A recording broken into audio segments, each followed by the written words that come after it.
Mushoku Tensei, Reencarnação do Desempregado, Volume 1. Capítulo 0. Prólogo. Eu era um homem de 34 anos, sem emprego nem onde morar. Até que era um cara legal, mas era do tipo bem pesado, sem boa aparência e estava arrependido por toda a minha vida. Só fiquei desabrigado por umas 3 horas. Antes disso, era o clássico, estereotipado e recluso de longa data que não faz nada da vida. E então, de repente, meus pais morreram. Sendo o que era, obviamente não fui ao funeral ou à reunião familiar após isso. Foi bem nesse cenário que me expulsaram de casa. Meu comportamento domiciliar impertinente não conquistou ninguém. Eu era o tipo de cara que batia nas paredes e no chão para chamar as pessoas até meu quarto, mas nem saía dele. No dia do funeral, estava no meio de uma punheta, com meu corpo arqueado e tudo mais, quando meus irmãos e irmãs invadiram meu quarto com suas roupas de luto e entregaram uma carta informando que fui deserdado. Quando ignorei isso, meu irmão mais novo esmagou o meu computador, que eu valorizava mais do que minha vida, com um taco de madeira. Enquanto isso, meu irmão mais velho, faixa preta de karatê, ficou cego de fúria e começou a me bater. E eu só deixei rolar, soluçando feito um inútil o tempo todo, esperando que acabasse logo. Mas meus irmãos me forçaram a sair de casa com nada além das roupas que usava. Eu não tinha escolha a não ser vadear pela cidade, tentando cuidar da dor latejante que sentia na lateral do corpo. Pelo visto tinha quebrado alguma costela. As palavras mordazes que lançaram em mim quando saí de casa chegaram aos meus ouvidos pela primeira vez na vida. As coisas que disseram me deixaram uma ferida profunda. Eu estava com o coração completo e totalmente partido.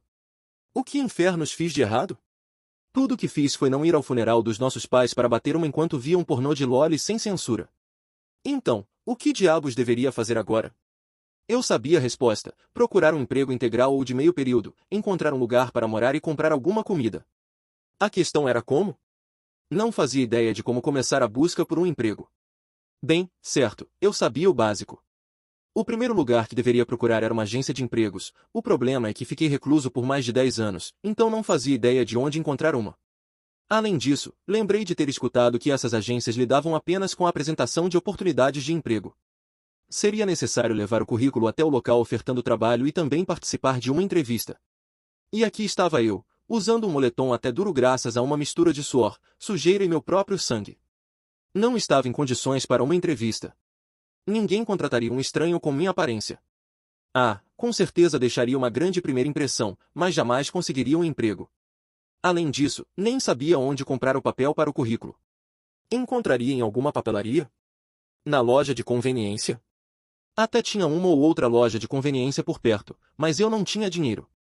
Mas e se eu pudesse cuidar disso tudo?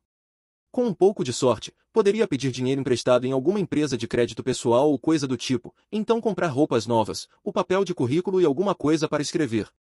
Mas então lembrei, não poderia preencher um currículo sem um endereço ou indicação de onde morava. Tomei um banho de água fria. Finalmente percebi que, apesar de ter chegado tão longe, minha vida estava completamente arruinada. E ainda por cima começou a chover. Ugh! Resmunguei. O verão acabou, trazendo consigo o frio do outono. Meu moletom desgastado pelos anos de uso absorveu a chuva fria, impiedosamente roubando meu precioso calor corporal. Se pudesse voltar atrás e fazer tudo de novo, murmurei, as palavras pareciam deslizar para fora da minha boca por vontade própria. Eu nunca tive uma desculpa para ser um lixo humano. Nasci em uma família abastada, o quarto de 5 filhos, com 2 irmãos mais velhos, uma irmã mais velha e um irmão mais novo. No ensino fundamental era elogiado por todos já que era inteligente para a minha idade. Não tinha nenhum tipo de talento acadêmico especial, mas era bom em videogames e tinha até certa inclinação atlética. Me dava bem com todos. Era o coração da minha turma. No colegial, entrei para o clube de informática, me debrucei sobre revistas e economizei alguma grana para montar meu próprio PC. Minha família, que não entendia nada de computadores, mal pensou 2 vezes. Não. Foi só no ensino médio, bem, no último ano do colegial, suponho, que minha vida virou do avesso. Passei tanto tempo grudado no computador que acabei negligenciando os estudos. Parando para pensar, foi provavelmente isso que levou a todo o resto. Eu não achava que precisava estudar para ter um futuro. Pensei que isso era inútil.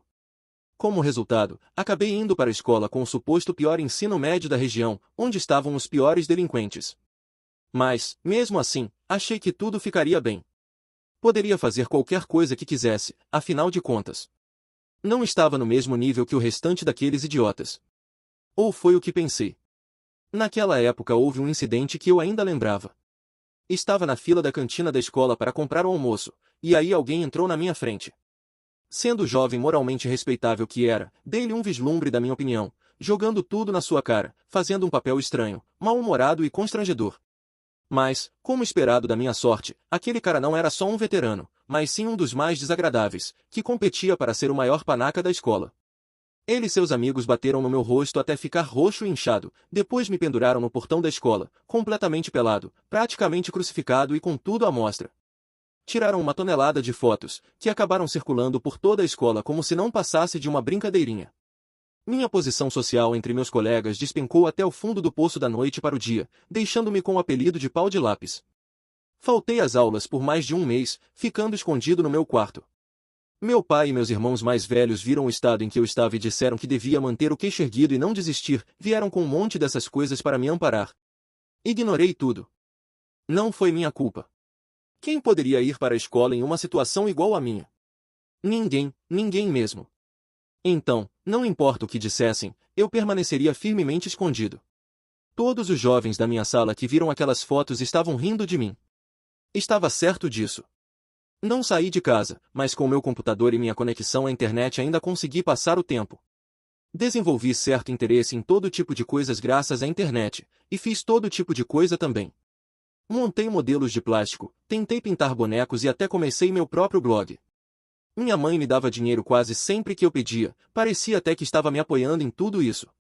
Apesar de tudo, desisti de todos esses hobbies dentro de um ano. Sempre que via alguém que era melhor do que eu em algo, perdia toda a motivação. Para alguém de fora, provavelmente parecia que só estava passando tempo e me divertindo. Na verdade, estava trancado dentro da minha concha de proteção sem nada para fazer durante o tempo que ficava sozinho. Não. Parando para pensar, isso não passava de uma desculpa. Eu provavelmente teria me saído melhor se decidisse ser um artista do ramo dos mangás e postasse alguns quadrinhos aleatórios na internet, ou decidisse que queria escrever uma light novel ou história para ser serializada, ou algo do tipo. Havia muita gente em circunstâncias como as minhas que fazia coisas assim. Essas eram as pessoas das quais eu zombava. Isso ficou uma porcaria, falava bufando com desprezo ao ver as criações, agindo como se pudesse criticar enquanto na verdade não fazia nada. Eu queria voltar para a escola, idealmente para o ensino fundamental, ou talvez para o colegial. Porra, até voltar 1 ou 2 anos já serviria. Se tivesse um pouco de tempo, seria capaz de fazer alguma coisa. Poderia pensar em tudo que já fiz, mas deveria poder recomeçar de onde parei. Se realmente me esforçasse, poderia ser um profissional em alguma coisa, mesmo se não fosse o melhor. Suspirei. Por que nunca me preocupei em conquistar alguma coisa até então? Eu tive tempo. Mesmo passando todo o tempo trancado no meu quarto em frente ao computador, havia muito que poderia ter feito. Mais uma vez, mesmo se não fosse o melhor, poderia ter conseguido algo meio decente se me esforçasse. Com mangás ou escrita. Talvez jogos ou até programação. Com qualquer coisa, me esforçando o suficiente, poderia ter alcançado resultados, e a partir de então, poderia ter ganho dinheiro e... Não. Isso não importava mais. Eu não tinha me esforçado. Mesmo se pudesse voltar no tempo, só ficaria tropeçando de novo, teria parado no meio do caminho graças a algum outro obstáculo. Não tinha conseguido passar por coisas pelas quais pessoas normais passavam sem nem pensar, e é por isso que estava onde estava agora. De repente, no meio da chuva, ouvi pessoas discutindo. Soltei um breve murmúrio. Alguém estava brigando? Isso não era bom. Eu não queria me envolver com esse tipo de coisa. Mesmo enquanto pensava nisso, ao mesmo tempo, meus pés continuaram me levando naquela direção. Olha, é você que... Não, é você que... O que vi quando virei a esquina foram 3 estudantes do ensino médio no meio do que era, obviamente, uma briga de amantes. Havia 2 garotos e uma garota, vestindo agora raras jaquetas Sumiker e um terno de marinheira, respectivamente. A cena era quase como um campo de batalha, com um dos meninos, um sujeito mais alto que o normal, em uma discussão verbal com a garota. O outro tinha se colocado entre os dois na tentativa de acalmá-los, mas seus esforços foram completamente ignorados. Eu já estive em situações parecidas. Essa visão trouxe velhas memórias à tona. De volta ao colegial, eu tinha uma amiga de infância que era realmente fofa. E quando digo fofa, quero dizer que era a 4ª ou 5ª mais fofa da turma. Ela tinha o cabelo bem curto, já que participava do time de atletismo. De cada 10 pessoas por quem ela passava na rua, pelo menos 2 ou 3 se viravam para olhá-la. Além disso, tinha um anime do qual eu era super fã na época, então achei que cabelo curto combinava muito com garotas do time de atletismo. Ela morava por perto, então estivemos na mesma turma várias vezes do ensino fundamental ao colegial. Até o colegial, muitas vezes inclusive voltávamos para casa juntos.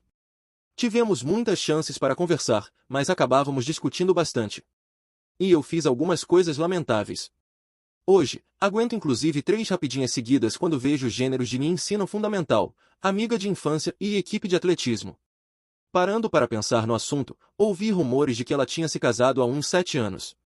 E por rumores, quero dizer que ouvi meus irmãos conversando a respeito na sala de estar. Nosso relacionamento certamente não foi ruim. Nos conhecíamos desde que éramos pequenos, então fomos capazes de conversar bem abertamente. Acho que ela nunca teve uma queda por mim, mas se eu tivesse estudado um pouco mais e ingressado na mesma escola que ela, ou se tivesse entrado para o time de atletismo e conseguisse uma admissão especial, isso poderia funcionar. Então, se contasse como me sentia, talvez pudéssemos ter acabado namorando. Enfim, sempre brigávamos no caminho de casa, igual a essas 3 crianças. Ou, se as coisas tivessem dado certo, podíamos nos agarrar e fazer algumas coisas impróprias em uma sala vazia após as aulas acabarem. Merda, isso parece até o enredo de algum simulador de encontros que devo ter jogado. E então, notei uma coisa, havia um caminhão correndo em direção ao grupo de estudantes. O motorista estava caído sobre o volante, dormindo. As crianças não tinham percebido. Ah, ei, olhem, cuidado! Gritei, ou ao menos tentei.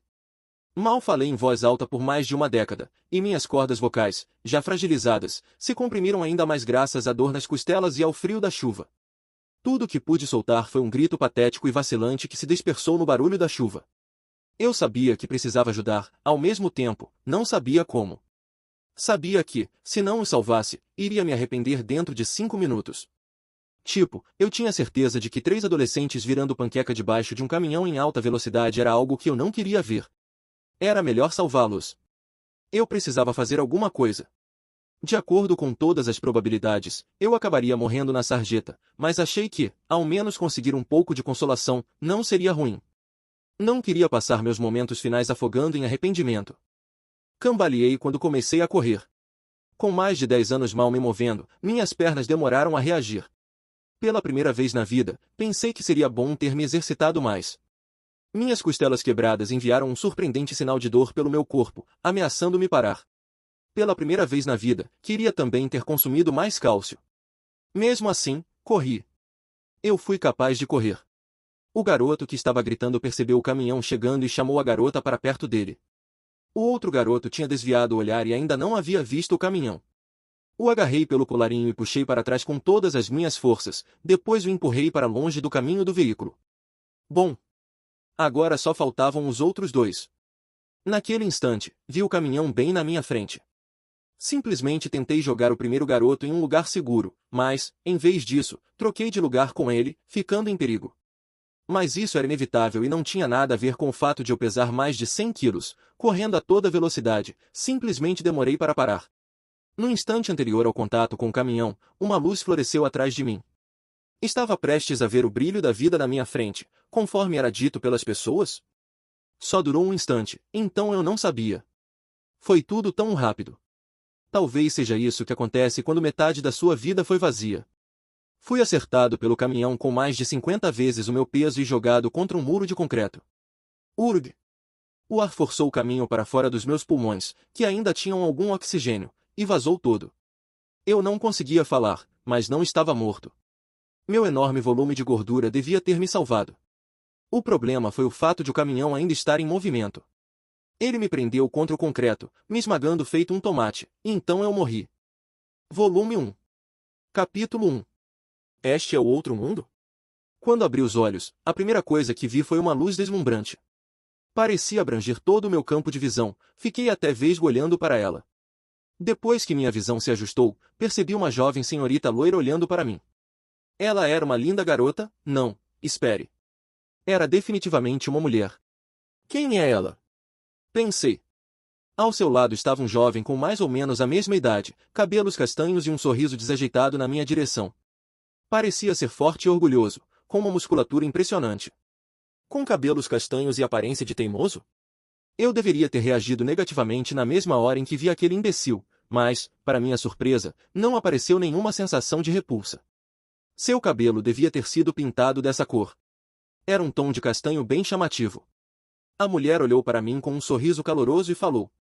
Entretanto, suas palavras soaram estranhamente indistintas e difíceis de entender. Ela estava ao menos falando japonês? O homem disse algo em resposta, seu rosto parecia estar ficando menos tenso. Da mesma forma, não fazia ideia do que ele falou. Uma terceira voz ininteligível entrou na conversa, mas eu não conseguia ver quem falava. Tentei me levantar para descobrir onde estava e perguntar a essas pessoas quem elas eram. E deixe-me dizer, posso ter sido um recluso, mas isso não significa que não sabia conversar com as pessoas. Mas, de alguma forma, tudo o que pude expressar foi o seguinte. Ah! Uá! Nada mais que gemidos e choramingos. E não conseguia mexer o corpo. Digo, poderia mover a ponta dos dedos e meus braços, mas não conseguia me sentar. O homem de cabelo castanho falou mais alguma coisa e, de repente, se inclinou e me pegou. Isso era um absurdo. Eu pesava mais de 100 quilos. Como ele poderia me levantar com tanta facilidade?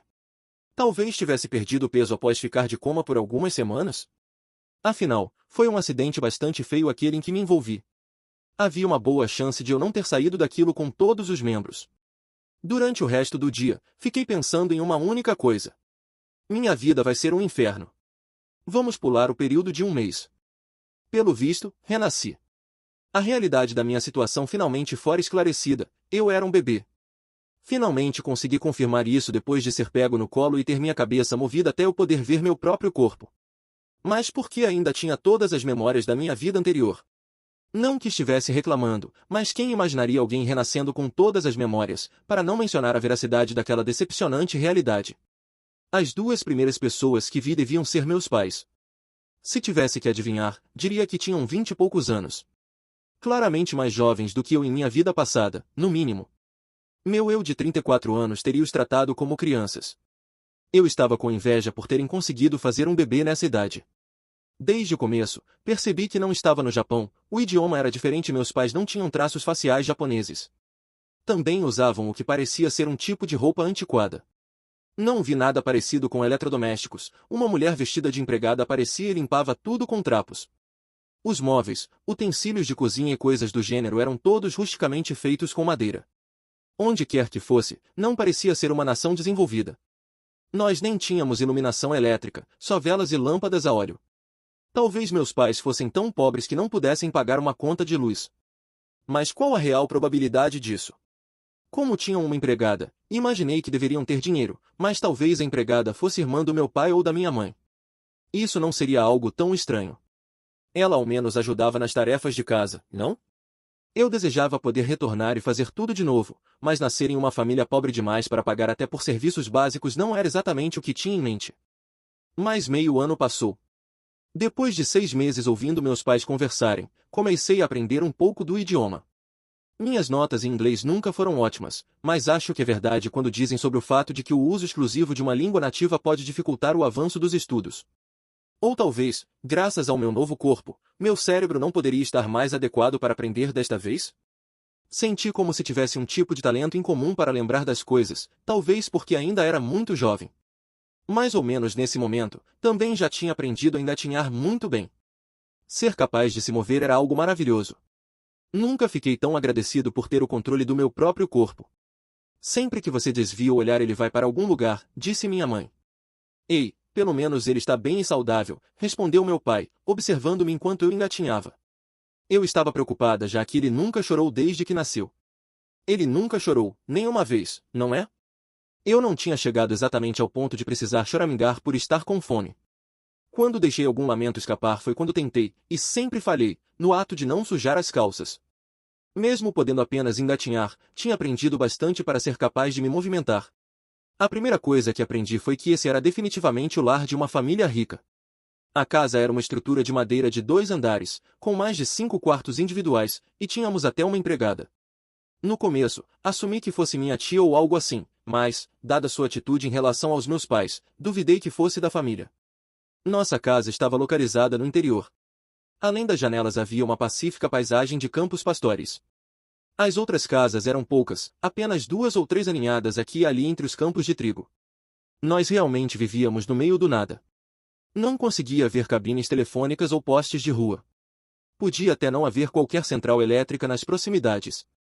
Ouvi dizer que em alguns países usavam cabos de energia no subsolo, mas se esse fosse o caso, era estranho que nossa casa não possuísse eletricidade. Este lugar era tão ultrapassado. Isso me irritou, já que estava acostumado com o conforto da civilização moderna. E aqui estava eu, renascendo, e praticamente morrendo de vontade de pôr as mãos em um computador. Mas tudo isso mudou no início de uma tarde. Como as coisas que podia fazer eram bem limitadas, decidi admirar a paisagem. Subi em uma cadeira da mesma forma que sempre fazia quando queria dar uma espiada pela janela, e então arregalei os olhos. Meu pai estava no quintal, manuseando uma espada. O que diabos estava fazendo? Ele tinha idade suficiente para saber disso. Esse era o tipo de pessoa que meu pai era? Um tipo de nerd viciado em fantasia? Uó! Diante do torpor do meu espanto, comecei a escorregar da cadeira. Minhas mãos pouco desenvolvidas agarraram a cadeira, mas não fui capaz de suportar meu peso, não com o enorme peso da minha cabeça, e caí. Bati no chão com um baque e imediatamente ouvi um grito alarmado. Vi minha mãe deixando uma braçada de roupas que estava carregando cair, seu rosto empalidecendo e sua mão indo à boca. Rude! Você está bem? Ela correu até onde eu estava e me pegou. Quando encontrou meu olhar, sua expressão ficou leve de tanto alívio, e então acariciou a minha cabeça. Ah, está tudo bem, viu? Epa lá, moça, pensei. Cuidado com a minha cabeça. Acabei de bater essa coisa. Dada sua aparência de pânico, devo ter sofrido uma queda bem feia. Digo, eu caí batendo a cabeça. Talvez fosse ficar permanentemente estúpido. Não que isso fosse algo fora do normal. Minha cabeça estava latejando. Tentei alcançar a cadeira, mas não consegui reunir forças. Minha mãe agora não parecia tão nervosa, então eu não devia estar sangrando nem nada do tipo. Foi uma simples queda ou algo assim, era o mais provável. Ela olhou cuidadosamente para minha cabeça. O olhar em seu rosto sugeria que, ferido ou não, estava levando isso muito a sério. Por fim, descansou a mão sobre minha cabeça. Só por segurança, disse. Que esse poder divino seja de nutrição satisfatória, dando a quem perdeu suas forças a força para se reerguer, cura. Mas que diabos? Essa era a versão desse lugar para dar um beijinho e assoprar para que tudo melhorasse? Ou ela era outra nerd louca por fantasia igual ao meu pai que não parava de balançar espadas? Era como o caso de um lutador casando-se com uma clériga? Mas enquanto pensava nisso, a mão de minha mãe começou a brilhar com uma luz suave e a dor na minha cabeça sumiu na mesma hora. Bu! E lá vamos nós, disse ela. Sarou! Você sabe, a mamãe costumava ser uma aventureira bem famosa. Sua voz soou com orgulho. Minha mente girou com a confusão. Vários termos começaram a girar nela: espadas, lutadores, aventureiros, curas, encantamentos, clérigos. Sério, o que acabou de acontecer? Meu pai, ouvindo o grito anterior de minha mãe, enfiou a cabeça pela janela. O que houve? Perguntou. Ele estava suando, provavelmente por ter balançado a espada o tempo todo. Querido, você precisa prestar mais atenção, disse minha mãe repreendendo. Rude conseguiu subir na cadeira. Ele podia ter ficado gravemente ferido. Meu pai parecia muito mais calmo. Ei, garotos são garotos. E nosso garoto tem muita energia. Esse tipo de morde e assopra era bastante comum entre meus pais. Mas, desta vez, minha mãe não iria apenas recuar, provavelmente por causa de como bati minha cabeça. Querido, ele ainda não tem nem 1 ano. Mostrar um pingo de preocupação te mataria? É como eu disse, cair, tropeçar e ficar com um inchaço ou uma contusão é a forma como as crianças crescem e amadurecem. Além disso, se ele se machucasse, você poderia apenas curá-lo. Eu só estou preocupada com o caso de ele acabar se machucando tanto que eu não consiga curar. Ele vai ficar bem, disse meu pai com segurança. Minha mãe me apertou com mais força, seu rosto estava ficando vermelho. Você estava preocupada desde o começo por ele não chorar nunca. Se ele é esse tipo de pirralho, então vai ficar tudo bem, falou meu pai, e então se inclinou para beijar minha mãe. Certo, vocês dois aí. Vão para um quarto, tá bom? Depois disso, meus pais me levaram a outro quarto, me colocaram na cama, e subiram as escadas pensando em fazer um irmãozinho ou irmãzinha para mim. Eu poderia afirmar isso, já que podia ouvir rangidos e gemidos vindo do segundo andar. Acho que talvez houvesse vida além da internet. E também, magia? Após tudo isso, prestei muita atenção às conversas que meus pais tiveram entre si. Ao fazer isso, notei eles usando várias palavras com as quais não estava familiarizado. A maioria delas eram nomes de países, regiões e territórios, todos eram claramente nomes próprios que nunca tinha ouvido antes. Não queria tirar conclusões precipitadas, mas, a essa altura, isso só podia significar uma coisa: eu não estava mais na Terra, estava em um mundo diferente. Um mundo com espadas e feitiçaria. E me ocorreu uma ideia: se vivesse neste mundo, também poderia fazer todas essas coisas. Afinal, esse era um lugar de plena fantasia, que não obedecia às mesmas normas de bom senso da minha vida passada. Poderia viver como uma pessoa normal, fazendo o que seria normal neste mundo. E onde tropeçasse, poderia levantar, limpar a poeira e seguir em frente. Meu antigo eu morreu cheio de arrependimentos, frustrado com sua impotência e com como nunca havia conquistado nada. Mas agora eu sabia todos os erros que cometi. Com todo o conhecimento e experiência da minha vida passada, finalmente poderia fazer isso. Finalmente poderia viver plenamente. Capítulo 2. A empregada assustada. Lilia costumava ser uma serva real do harém do Palácio Assura. Além de seus deveres habituais como uma dama de companhia, seu papel também exigia que atuasse como guarda. Era esperado que pegasse armas e defendesse seu mestre, caso necessário. Dedicou-se a seus deveres e realizou seu trabalho como serva sem qualquer erro ou falha. Quando se tratava de sua atuação como lutadora, no entanto, sua habilidade com uma espada era, no máximo, mediana, e isso na melhor das hipóteses. Como resultado, Lilia se viu totalmente dominada quando um assassino atacou a princesa recém-nascida, e sofreu uma perfuração bem na perna. A lâmina tinha sido banhada em veneno, do tipo adequado para matar mesmo membros da família real, com uma toxina problemática que não podia ser curada com magia de purificação. Graças ao fato de a ferida ter sido prontamente tratada com magia de cura, junto com as tentativas do médico de neutralizar o veneno, Lilia conseguiu sobreviver, mas remanesceram algumas sequelas. Elas não representavam um obstáculo para sua vida cotidiana, mas não era mais capaz de correr em velocidade decente, e seu ritmo de marcha foi afetado por um vacilar desajeitado. A vida de Lilia como uma guerreira chegou ao fim. O palácio prontamente a removeu de sua posição. Ela foi completamente capaz de entender os motivos para isso. Era só que fazia sentido ser demitida de um emprego que não poderia mais exercer. Embora isso a deixasse incapaz de pagar por suas despesas básicas, dada sua posição na corte, considerava-se sortuda por não ter sido secretamente executada. E assim sendo, abandonou a capital. O cérebro por trás da tentativa de assassinato da princesa ainda estava por ser encontrado. Como alguém familiarizado com o funcionamento interno do harém do palácio, Lilia sabia muito bem que seria um provável alvo. Ou talvez, será que o palácio não a libertara para trair quem estivesse por trás dessa trama? Quando foi levada à corte, ficou curiosa sobre o motivo de terem contratado uma mulher de uma família tão simples como a sua. Talvez quisessem contratar uma empregada que pudesse ser facilmente descartada. Seja qual fosse o caso, para sua própria segurança, precisava partir para o mais longe possível da capital. Independentemente de o palácio querer usá-la como isca ou não, ela não tinha qualquer ordem de permanência, então não restava nada para segurá-la. Ela não sentia mais nenhum senso de obrigação com sua agora antiga vida. Depois de participar de uma série de diligências, Lilia chegou à região de Fitoa, uma vasta área agrícola nas fronteiras do reino. Além da cidadela de Roa, a cidade onde residia o lorde local, a região alcançava um pouco além dos vastos campos de trigo. E Lilia decidiu procurar trabalho nesse lugar. Com a perna comprometida, uma carreira envolvendo luta estaria fora do jogo.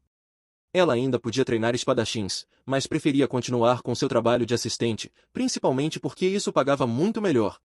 Pelos arredores do reino havia muita gente capaz de empunhar uma espada e ensinar outras pessoas a fazer o mesmo. Enquanto isso, as empregadas reais devidamente treinadas, capazes de supervisionar o funcionamento de uma casa inteira, eram poucas. Mesmo se o salário fosse abaixo do que esperava, dinheiro continuava sendo dinheiro. Ser contratada como serva pelo Lorde de Fitoa, ou até mesmo pelos nobres de alto escalão que o serviam, seria algo arriscado. As pessoas nesses círculos sociais tinham contatos na capital. Se descobrissem que ela era uma criada que serviu ao harém real, tinha uma boa chance de ser apanhada nas tramas políticas alheias. Lilia não queria fazer parte de algo assim. Já havia flertado com a morte uma vez, e isso bastou. Sem querer ofender a princesa, mas agora faria apenas o que queria, em algum lugar bem longe da guerra de sucessão. A questão era que as famílias menos ricas não poderiam pagar por seus serviços. Encontrar um lugar seguro e ainda receber um salário decente mostrou-se bastante difícil. Depois de um mês vagando por Fitoa, finalmente encontrou um anúncio de emprego que chamou sua atenção. Um cavaleiro de baixo escalão de Buena Village estava à procura de uma governanta. A publicação especificava que estavam procurando alguém com experiência em criar crianças, que pudesse preferencialmente atuar como parteira. Buena Village era uma pequena aldeia no extremo da região de Fitoa. Ficava no meio do nada, meio que redefinia os padrões de nada. A localização era inconveniente, mas, por outro lado, era tudo o que Lilia queria. Seu empregador, sendo um cavaleiro, mesmo de baixa patente, seria outro bônus inesperado.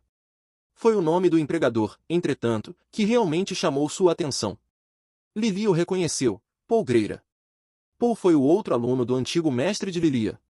Um dia, quando ainda estava estudando a arte da espada, o inútil e preguiçoso filho de uma família nobre chegou ao salão de treinamento. Pelo visto, após uma briga em uma vigília, foi deserdado por seu pai, e estudaria como manusear uma espada e ficaria no salão. Paul também estudou um pouco de esgrima em sua casa, então, apesar de ter praticado um estilo diferente, não demorou muito para que suas habilidades superassem as de Lilia. Ela não podia estar mais descontente com isso, mas, ao mesmo tempo, nunca tivera talento, para começo de conversa. Ele, por outro lado, irradiava talento. Um dia, porém, saiu abruptamente do salão de treinamento após causar algum tipo de grande agitação, mas os motivos eram desconhecidos para Lilia. Paul saiu após fazer uma declaração final: "Vou me tornar um aventureiro." Fazia 7 anos desde que Lilia tinha visto Paul pela última vez. E ele não apenas se tornou um cavaleiro, como também tinha casado. Ela mal podia acreditar. Não sabia por quais altos e baixos passará, mas se ainda fosse o homem do qual se lembrava, então não era mal.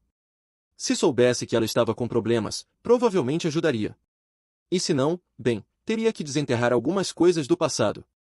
Tinha várias coisas na manga que poderia usar como moeda de troca, caso necessário. Tendo feito um cálculo mercenário em sua mente, Lilia seguiu em direção de Buena Village. Paul a recebeu de braços abertos. Sua esposa, Zenith, teria um filho em breve e o casal era bastante atarefado. Lilia possuía o conhecimento técnico essencial, e também tinha um rosto familiar, conhecido por um deles. A família ficou feliz em tê-la por perto. Além disso, o salário era melhor do que o esperado. Para ela, era como um sonho se tornando realidade. E então a criança nasceu. O parto em si não teve nenhuma complicação, com tudo acontecendo conforme deveria, de acordo com o treinamento de Lilia. Mesmo com as complicações sendo algo normal, correu tudo bem. Mas desde que a criança nasceu, não chorou. Lilia começou a suar frio. O rosto do bebê estava inexpressivo, o líquido amniótico escorreu de seu nariz e foi cuspido de sua boca, mas ele não emitiu qualquer som. Por um momento, parecia até ter nascido morto. Mas quando ela estendeu a mão, pôde sentir o pulso quente do bebê, além dos movimentos de sua respiração. Ainda assim, ele não chorou. Lilia lembrou-se de algo que ouviu de uma das criadas que a treinaram: crianças que não choravam ao nascer tendiam a apresentar uma série de anormalidades. Nesse mesmo instante, porém, seus pensamentos foram interrompidos. Ah! Uá! O bebê virou o rosto para Lilia, mostrando sua expressão preguiçosa e soltando sons aleatórios. E o alívio tomou conta dela. Ela não sabia bem o porquê, mas parecia que tudo ficaria bem. A criança recebeu o nome de Rudeus, e que criança perturbadora que era. Ele nunca chorou ou fez birra. Podia ser por simples debilidade física, mas essa possibilidade logo foi descartada. Depois que Rudeus aprendeu a engatinhar, começou a ir para todo e qualquer lugar da casa: a cozinha, a porta dos fundos, o depósito de suprimentos, o armário de limpeza, a lareira e assim por diante. Às vezes, de alguma forma, até subia para o 2º andar. Assim que alguém desviava os olhos, sumia. Independentemente disso, sempre era encontrado dentro de casa. Por alguma razão, Rudeus nunca se aventurou a sair. Ficava olhando pelas janelas, mas talvez ainda estivesse com muito medo de ir para fora de casa. Lilia não tinha certeza de quando desenvolveu seu medo instintivo da criança. Foi por ele sempre fugir quando ninguém olhava, ou por precisar ser sempre rastreado? Rudeus estava sempre sorrindo. Se estivesse na cozinha olhando para os legumes, ou para o brilho da vela em um suporte, ou até para roupas íntimas que não foram lavadas, estava sempre respirando sem fazer barulho, às vezes rindo com um sorriso perturbador no rosto. Era o tipo de sorriso que revirava as vísceras de Lilia. Isso a lembrava dos sorrisos que receberá do ministro de um gabinete em particular, enquanto ia em direção do harém do Palácio Real no passado. Ele era um homem careca, com uma cabeça que brilhava à luz do sol e uma enorme barriga que balançava sem parar enquanto caminhava. O sorriso de Rudeus lembrava um pouco daquele ministro quando olhou para seus peitos. Era um sorriso daqueles, na cara de um simples bebê. O que acontecia quando Lilia pegava Rudeus no colo era particularmente preocupante. Suas narinas se alargavam, os cantos de sua boca subiam, e começava a ofegar enquanto esfregava o rosto em seus peitos. Sua garganta dava um nó sempre que ele soltava alguma risadinha estranha e alegre. Era o suficiente para deixar Lilia arrepiada até a espinha, ela quase jogava o garoto no chão por reflexo. A criança não demonstrava absolutamente nenhuma afeição. Esse seu sorriso era simplesmente assustador, o mesmo sorriso daquele ministro de gabinete, sobre o qual existiam rumores de ter comprado várias jovens escravas. E este era apenas um bebê, mas sorria do mesmo jeito. Nada poderia ser mais perturbador. Lilia sentia que seu corpo estava em risco com esse bebê por perto. Ela só podia imaginar os motivos para essa criança ser tão estranha. Ele estava possuído por algo maligno? Alguma maldição foi lançada sobre ele? Quando considerou essas possibilidades, percebeu que não podia agir de maneira tola. Ela correu até uma loja e gastou uma pequena quantia com tudo o que precisava. Então, quando os Greyrats estavam dormindo, sem pedir permissão a Paul, realizou um tradicional rito de exorcismo de sua terra natal. Quando pegou Rudeus no dia seguinte, teve certeza, não funcionou. O bebê continuava emanando a mesma aura assustadora. Apenas o olhar em seu rosto já era o bastante para assustá-la. A própria Zenith costumava dizer coisas como: quando aquele garoto está sendo alimentado sempre faz isso, não é? Ela estava completamente tranquila com a coisa toda. Paul, um homem de princípios questionáveis e um verdadeiro mulherengo, não emitia os mesmos tipos de vibrações que seu filho. Lilia já ouvirá uma história no harém do palácio. Quando o príncipe Assurano ainda era bebê, engatinhava pelos arredores do harém todas as noites. Acontece que estava possuído por um demônio. Sem saber disso, uma das servas o pegou e ele puxou uma faca que estava escondendo e a matou, apunhalando seu coração. Era uma história assustadora. E Rudeus era assim. Lilia não tinha dúvidas, esse era outro caso de possessão demoníaca.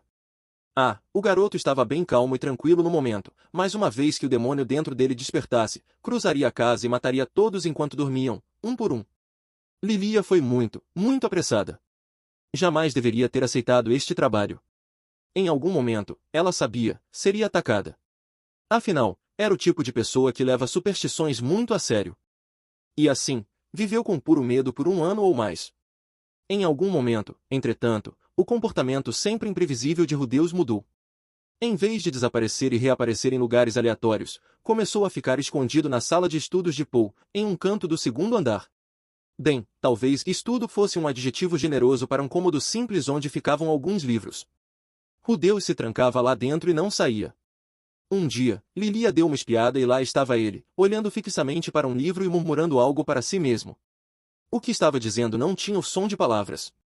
Não palavras do idioma comum do continente central.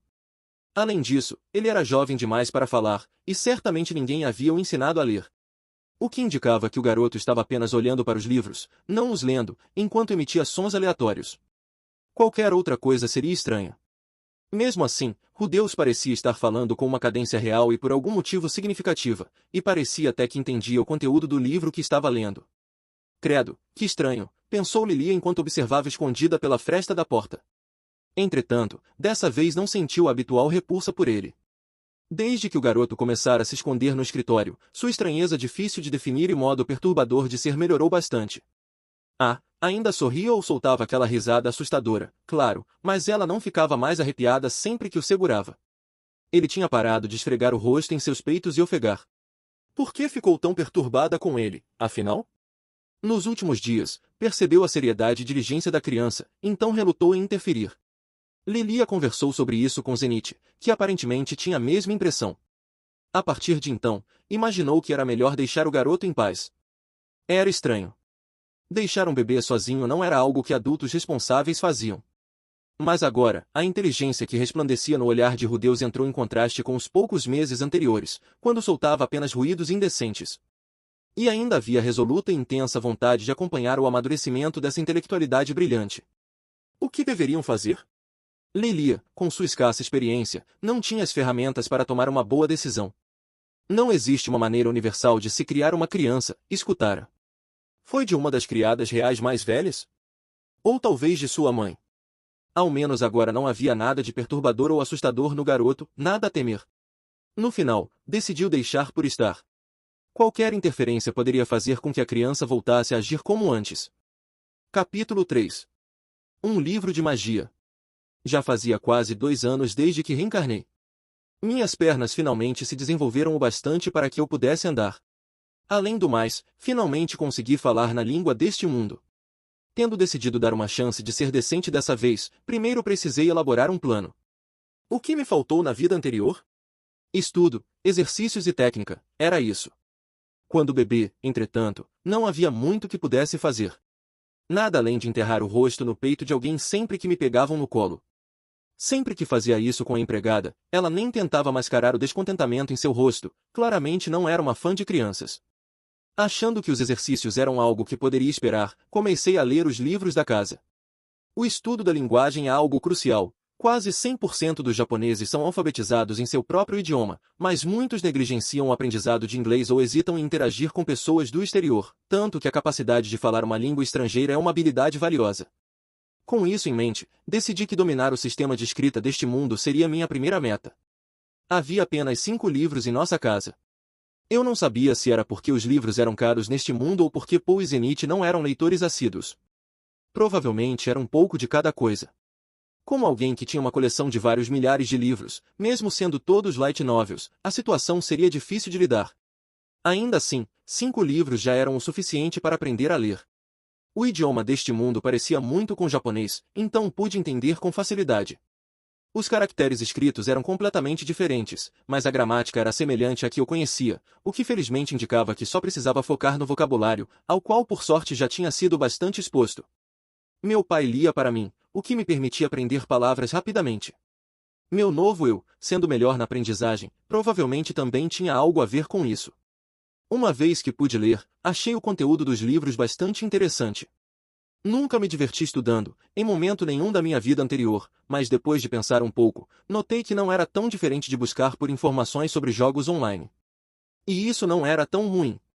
De qualquer forma, perguntava-me se meu pai sabia que seu filho, um bebê, entendia as coisas que ele estava lendo.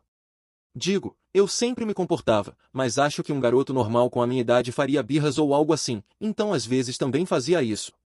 E estes eram os 5 livros de nossa casa. Vagando pelo Mundo, um guia de referência para os vários países do mundo e suas características distintas. A ecologia e as fraquezas dos monstros fitoenses, que detalhava as várias criaturas monstruosas da região de Fitoa, onde viviam e como lidar com elas. Um livro de magia, o manual do feiticeiro para ataques mágicos, que vai desde o nível iniciante ao avançado. A lenda de Perugius, um conto de fadas sobre um invocador chamado Perugius e seus companheiros, que lutam contra um demônio e salvam o mundo em um clássico épico do bem contra o mal. Os 3 espadachins e o labirinto, um conto de ação e aventura em que 3 espadachins de diferentes estilos se encontram e vão até as profundezas de um labirinto. Os 2 últimos eram essencialmente fantasias, mas os outros 3 eram um bom material para estudo. Foi um livro de magia o que mais me chamou a atenção. Como alguém proveniente de um mundo sem magia, a chance de ler um documento real foi uma verdadeira tentação aos meus interesses. A leitura do livro me instruiu em algumas coisas fundamentais. Primeiro, existiam 3 tipos de magia: ataque mágico, para lutar contra os outros, cura mágica, para tratar ferimentos, e invocação mágica, para invocar coisas. E era isso. Parecia haver muitas outras coisas que poderiam ser feitas com magia, mas, de acordo com o livro, ela era algo que nasceu e se desenvolveu em batalhas, e portanto, não era muito usada fora de combate ou caça. Segundo, seria necessário poder mágico para usar magia, ou seja, qualquer um poderia usar desde que tivesse poder mágico. Havia basicamente 2 maneiras de fazer isso, usando o poder mágico inato ou recorrer ao poder mágico imbuído a objetos. Qualquer das opções funcionaria. Não havia exemplos específicos, mas tive a impressão de que as pessoas da primeira opção eram como geradores de energia, enquanto os do segundo tipo dependiam de baterias externas. Nos dias de outrora, dizia o livro, as pessoas usavam amplamente o poder de seus próprios corpos para fazer magia. Mas à medida que a pesquisa referente a ela progredia, as coisas ficaram cada vez menos complexas. Consequentemente, fontes dispensáveis de magia foram desenvolvidas em um ritmo frenético. Pessoas com poderosas reservas mágicas conseguiram se manter, mas as que tinham pouco poder tornaram-se incapazes de lançar qualquer feitiço básico, e assim os mestres mais antigos desenvolveram maneiras de extrair poderes de outras coisas além de si mesmos e canalizar isso para o uso de magia. Terceiro, havia 2 maneiras de realizar magia, com encantamentos ou círculos mágicos. Isso não exigia muita explicação, referia-se simplesmente a recitar palavras ou escrever padrões místicos para lançar feitiços, respectivamente. Antigamente, os círculos mágicos eram a principal fonte de poder mágico, mas nos tempos modernos, os encantamentos eram muito mais comuns. Nos tempos antigos, mesmo os mais simples dos encantamentos mágicos tomavam 1 ou 2 minutos, não era algo que poderia ser usado no calor de uma batalha. Mas depois de escrever um círculo mágico, poderia usar isso várias vezes. Os encantamentos começaram a se popularizar quando um mago conseguiu encurtá-los pela primeira vez. O mais simples deles foi reduzido para cerca de 5 segundos, e consequentemente, tornou-se a única maneira de as pessoas usarem magia de ataque. Para os rituais mais complexos, envolvidos com convocação, onde não era possível melhorar a eficiência, os círculos mágicos continuaram sendo o meio principal. Quarto, a quantidade de poder mágico que alguém possuía era praticamente determinada logo no nascimento. Em um RPG típico, seria adquirido mais PM1 conforme o nível aumenta, mas as coisas são diferentes neste mundo. Quase todo mundo ficava atado pelo nascimento. Quase todo mundo, o que implicava que algumas pessoas passavam por mudanças ao longo do tempo. Eu me perguntava em qual dos grupos estava encaixado. O livro também dizia que o nível de poder mágico era hereditário. Já sabia que minha mãe era capaz de usar magia de cura, então talvez não faria mal manter algumas expectativas. Ainda assim, eu estava desconfortável. Mesmo se meus pais se destacassem nesse tipo de coisa, não tinha certeza de que meus próprios genes seriam adequados para tal. No momento, decidi tentar dar uma chance para a magia mais simples que encontrei. O livro incluía tanto encantamentos quanto feitiços de círculos mágicos.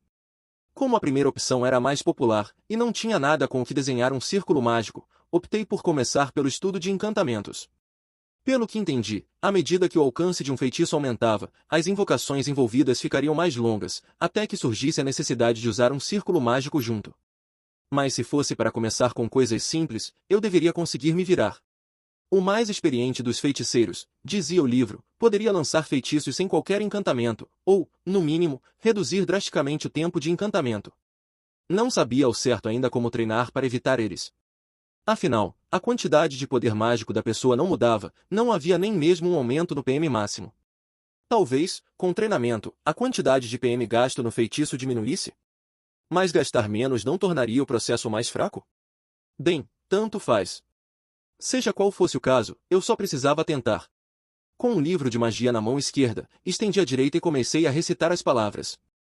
Que as vastas e abençoadas águas convirjam para onde queres e emitam uma única corrente pura de si, bola de água. Senti como se o sangue estivesse sendo acumulado em minha mão direita e, em seguida, como se todo ele tivesse vazado pela minha palma, uma esfera de água do tamanho do meu punho apareceu. Gá! A sensação foi tão estranha que cheguei a gritar, e um momento depois, a bola de água caiu e se esparramou pelo chão. Parecia que seria necessária mais concentração para manter o feitiço. Concentre-se! Concentre-se! Eu podia sentir o sangue se acumulando na minha mão mais uma vez. Isso aí! E lá vamos nós. Sim, parece que está melhor. Mais uma vez, estendi a mão direita, formando uma imagem na minha cabeça enquanto lembrava de como as coisas tinham acontecido da última vez. Não tinha certeza de quanto poder mágico possuía, mas achei que não poderia continuar fazendo isso muitas vezes. Meu plano era praticar uma coisa de cada vez até que alcançasse o sucesso. Formava uma imagem e minha mente focava, de novo, e então tentava trazer isso para a realidade. Se ficasse cansado, ficaria pensando na imagem e melhorando ela até que estivesse perfeitamente estampada na minha cabeça. Era assim que eu praticava os combos em jogos de luta na minha vida anterior. Graças a isso, quase nunca errava no combo durante uma partida real. Espero que isso signifique que minha metodologia de treino vá funcionar aqui também. Respirei fundo. Meu sangue correu pelo corpo, das pontas dos dedos até ao topo da minha cabeça, concentrando-se em minha mão direita, enchendo-a de poder. Então, senti esse poder surgindo na minha palma. Agora, pouco a pouco, com muito, muito cuidado, meus pensamentos começaram a se alinhar com as batidas do meu coração. Bola de água, água, úmida, molhada, calcinha molhada. Opa! Escorreguei. Voltando ao assunto, então. Me concentrei e foquei minha mente nisso. Água, água, água, água, água, água. Ha! Soltei um grito por puro reflexo quando minha mão disparou na minha frente, com meus dedos abrindo. Nesse instante, surgiu uma bola de água. Uau, o quê? Splish! Com o choque do momento, a bola de água caiu no chão. Espera! Eu não tinha recitado um encantamento ainda, tinha? Mas então, por quê? Tudo o que fiz foi pensar no que tinha feito da última vez que tentei o feitiço. O encantamento não importava ao reproduzir o fluxo de poder mágico? Usar magia sem encantamentos era realmente tão fácil assim? Isso tinha que ser uma habilidade de alto nível, não? Se é tão fácil assim, qual é o sentido de entoar um encantamento? Pensei em voz alta. Aqui estava eu, um completo iniciante, e tive sucesso ao realizar um feitiço sem dizer nenhuma palavra. Simplesmente concentrei a energia mágica do meu corpo e adicionei à minha imagem mental, e depois desejei que isso ganhasse forma. Isso foi tudo. O que implicava que o encantamento não era algo realmente necessário, no final das contas. Qualquer um poderia fazer o que acabei de fazer. 1. Talvez o encantamento fosse um gatilho de ativação para o feitiço, onde pronunciar as palavras criaria o efeito sem a necessidade de se concentrar em toda a energia circulando pelo corpo. Tinha que ser isso. Era mais ou menos parecido com o câmbio manual ou automático de um carro, onde você ainda pode assumir o controle manual, caso queira. O uso de um encantamento permite o acionamento automático dos feitiços. Existiam enormes vantagens nisso. Primeiro, facilitava o ensino. No lugar de precisar de uma explicação complicada sobre sentir o sangue correndo pelas veias e tudo mais, lançar um feitiço falado era mais fácil de se fazer e de entender. Então, à medida que os estudos avançaram, a ideia de um encantamento ser uma parte indispensável do processo acabou sendo enraizada. A segunda vantagem era que os encantamentos eram algo fácil de se usar. A magia de ataque, por si só, era algo que precisava ser usada no calor da batalha. Era muito mais fácil recitar um encantamento do que fechar os olhos e ficar lá tentando se concentrar. Além disso, no calor do momento, seria muito mais fácil esquecer de algo, já que não teria tempo para uma série de detalhes minuciosos. Mas talvez algumas pessoas tenham mais facilidade ao entoar um encantamento. Folheei o livro, mas não tinha nada sobre lançar feitiços sem encantamento. Isso foi estranho. Não achei o que tinha acabado de fazer tão difícil. Talvez tivesse algum tipo de talento especial, mas duvidava que fosse algo que outros não pudessem fazer. Um mago normalmente usava encantamentos desde quando iniciante até se tornar um mestre. Depois de lançar milhares ou até dezenas de milhares de feitiços, o corpo se acostumaria com isso, mesmo se tentassem lançar um feitiço sem palavras, não saberiam como. Portanto, não era algo tão normal e, assim sendo, o livro não abordava o assunto. Isso faz sentido. No final das contas, eu também não era comum. Isso era legal, não? Seria como sempre ter um truque na manga. Acabou de ativar um catalisador sem uma oratória? Mas isso só devia ser possível com uma oratória. Agora eu com certeza estava interessado. Certo, certo, uma coisa de cada vez. Eu precisava me acalmar e tomar um ar. Meu velho eu também se apegar a esse sentimento, e sabemos muito bem como ele se saiu, alguém que se empolgou porque era um pouco melhor do que uma pessoa comum com os computadores, depois ficou muito cheio de si e fracassou em tudo na vida. Precisava manter os pés nos chãos. Me conter. O importante era não me achar melhor do que os outros. Eu só era um iniciante. Um noob. Era como um jogador novato que, por acaso, acertou um strike no seu primeiro arremesso. Sorte de iniciante, e isso foi tudo. Eu precisava me concentrar e estudar mais, em vez de confundir isso com algum tipo de talento inato. Muito bem. Eu faria isso. Primeiro tentaria o feitiço entoando o encantamento e depois praticaria com uma imagem mental imitando o que sentia, mas sem qualquer encantamento. Certo, vamos tentar de novo, disse, segurando a mão direita na minha frente. Meu braço estava ligeiramente pesado, e parecia que tinha algo enorme sobre o meu ombro. Isso era exaustão. Estava me esforçando demais? Não, não podia ser isso. Eu era um, autodenominado, mestre do MMO2 que podia ficar sem dormir por 6 dias seguidos grindando 3. De jeito nenhum que esse esforço mental insignificante teria me drenado tanto. Então acabou minha mana? Mas que diabos? Se o poder mágico de alguém fosse determinado ao nascimento, isso significava que eu só tinha o suficiente para lançar 2 bolas de água? Isso parecia muito pouco. Ou talvez, por ser a minha primeira tentativa, estivesse com menos poder mágico do que o normal? Não, isso não fazia sentido. Tentei mais uma vez, só para ter certeza, e acabei desmaiando. Honestamente, Rude, disse minha mãe, quando você fica cansado, primeiro precisa ir ao banheiro e depois dormir. Acordei e descobri que tinha adormecido com o livro ainda na mão, e me molhei enquanto isso. Merda! Não podia acreditar que ainda me molhei nessa idade. Era humilhante. Droga! Como eu poderia? Espera. Eu só tinha 2 anos, não é? Me molhar nessa idade ainda seria aceitável, não? Então, parecia que meu poder mágico era muito baixo, afinal. E isso afetou um pouco o meu humor. Ainda assim, mesmo que tudo o que pudesse fazer fossem 2 bolas de água, o que importava era como as usaria. Talvez devesse me concentrar e conjurá-las mais rápido? No dia seguinte, ainda me senti bem mesmo após conjurar a 4ª bola de água. Foi depois da 5ª que comecei a me sentir cansado. Mas que diabos! Dada a minha experiência do dia anterior, eu sabia que lançar mais um feitiço me faria desmaiar, então decidi parar.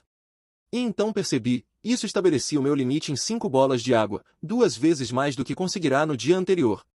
Olhei para o balde que continha a água de 5 feitiços e me perguntei por que tinha conseguido fazer o dobro do dia anterior.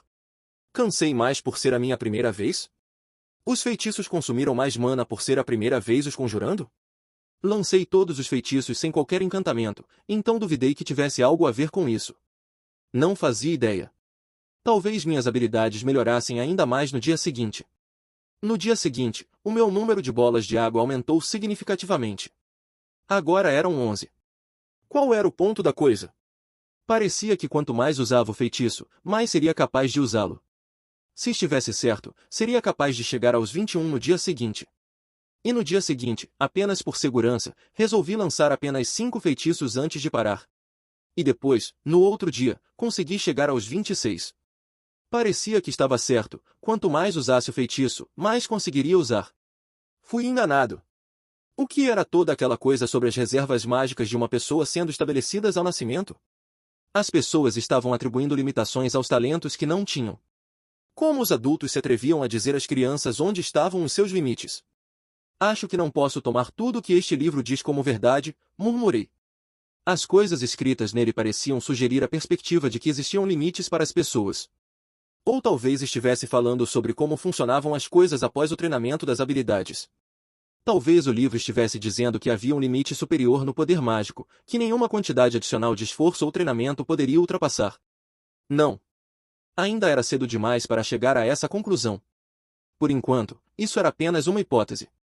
Talvez fosse como, talvez o poder aumentasse conforme a pessoa crescesse, ou coisa assim. E usar a magia enquanto criança poderia fazer com que esse limite superior aumentasse rapidamente. O que significava que eu só tinha uma qualidade especial que, não.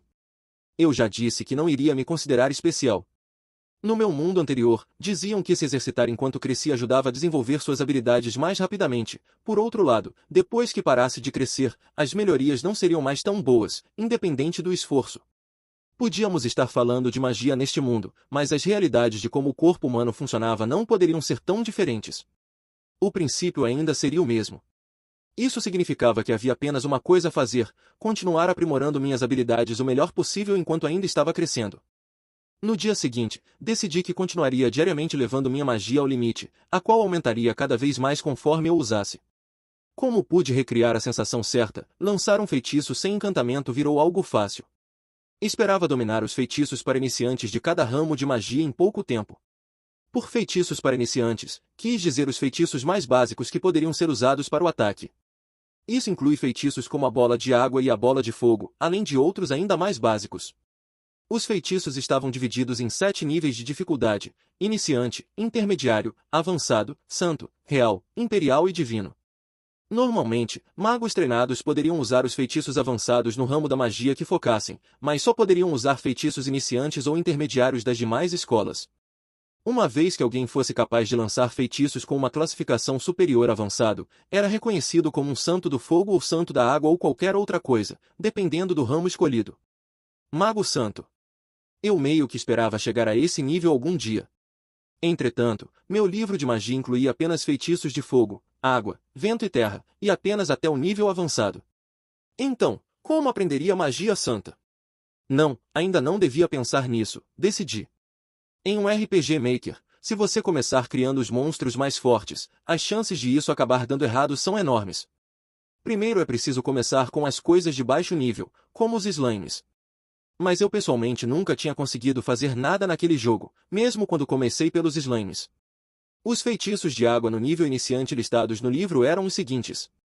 Bola de água. Lança um projétil esférico de água. Escudo de água, faz com que um pouco de água jorre, formando uma parede. Flecha de água, lança uma flecha de água com cerca de 20 centímetros de comprimento em um alvo. Esmagamento de gelo, ataca um oponente com um monte de gelo. Lâmina de gelo, cria uma espada feita de gelo. Eram todos feitiços para iniciantes, mas a quantidade de poder mágico que exigiam era bem diferente, exigindo algo entre 2 e 20 vezes mais esforço que o feitiço básico de bola de água. Para o meu básico, resolvi investir na magia de água. Se tentasse a magia de fogo, poderia acidentalmente queimar a casa. Falando em magia de fogo, a quantidade de energia mágica que colocasse em um feitiço afetaria na temperatura dele, por isso é lógico que os feitiços de gelo avançados também funcionariam assim. Mas, apesar de o livro alegar que a bola de água e a flecha de água deveriam voar pelo ar, por algum motivo não consegui fazer isso. Eu não tinha certeza do porquê. Estava fazendo algo de errado? Realmente não sabia. Um livro de magia dizia algo sobre o tamanho e a velocidade dos feitiços. Será que, depois de conjurar meu projétil, precisava imbuí-lo com energia mágica adicional para controlar seu movimento? Decidi tentar. Hã? Murmurei enquanto minha esfera de água se expandia. Uau! E então? Splash! Ah! Mais uma vez caiu no chão. Depois disso, experimentei fazer uma bola de água maior e outra menor. Tentei criar duas ao mesmo tempo, cada uma com um tamanho diferente. Descobri algumas coisas, mas ainda não tinha conseguido fazer nenhum de meus feitiços voar. Os feitiços de fogo e de vento flutuavam no ar, já que não estavam sujeitos à gravidade, mas depois de algum tempo se dissipavam. Tentei usar o vento para mover os orbes de fogo flutuantes, mas tive a impressão de que algo estava errado. 2 meses depois, graças a um erro nos meus estudos, consegui fazer uma bola de água voar. Como resultado, finalmente ficou claro o motivo pelo qual os encantamentos eram uma parte essencial do processo. Todos seguiam um processo semelhante: criação do feitiço, determinação do tamanho, de velocidade e ativação. Era o lançador quem regulava as etapas intermediárias antes de completar o feitiço. Primeiro, o lançador invocava a forma do feitiço que desejava usar. Em seguida, havia um espaço de tempo em que poderia adicionar poder mágico adicional para afetar seu tamanho. Terceiro, após o tamanho ser determinado, havia outro espaço de tempo para ajustar a velocidade. E, por fim, lançava o feitiço pronto de suas mãos. Era assim que funcionava, ou pelo menos foi como entendi, de qualquer forma. O truque era adicionar poder mágico em 2 momentos distintos após o início. Havia uma ordem para isso. A menos que algo fosse feito para ajustar o tamanho do feitiço, não seria possível ajustar a sua velocidade. Fazia sentido que, se tentasse fazer algo a respeito da velocidade em primeiro lugar, apenas ficaria maior e maior. Nesse sentido, ao usar um feitiço sem encantamento, o lançador tinha que ter todo o processo em sua cabeça. Isso pareceu um pouco inconveniente, mas diminuiu o tempo necessário para infundir o feitiço com o poder para afetar sua forma e velocidade. Isso permitia que um feitiço fosse lançado alguns segundos mais rápido. Também fui capaz de ajustar o processo inicial de criação do feitiço. Por exemplo, isso não estava listado no livro, mas era possível congelar uma bola de água e transformá-la em uma bola de gelo. Se eu continuasse com meus estudos, talvez pudesse invocar o Imperador Fênix, ou alguma coisa do tipo. Muitas coisas poderiam funcionar, tudo dependia apenas de quais ideias viriam à mente. Isso estava começando a ficar divertido. Ainda assim, os fundamentos eram importantes. Eu precisava desenvolver meu potencial mágico antes de começar com os testes. Então, sim, agora eu tinha 2 coisas no meu cronograma: aumentar minhas reservas mágicas e tornar a magia silenciosa em algo natural. Estabelecer metas muito elevadas só levariam à decepção. O truque era começar por baixo. Tudo bem então. Era hora de apertar o cinto e seguir em frente. Todos os dias, a partir desse momento, passei a praticar meus feitiços de nível iniciante até ficar prestes a desmaiar de tanta exaustão.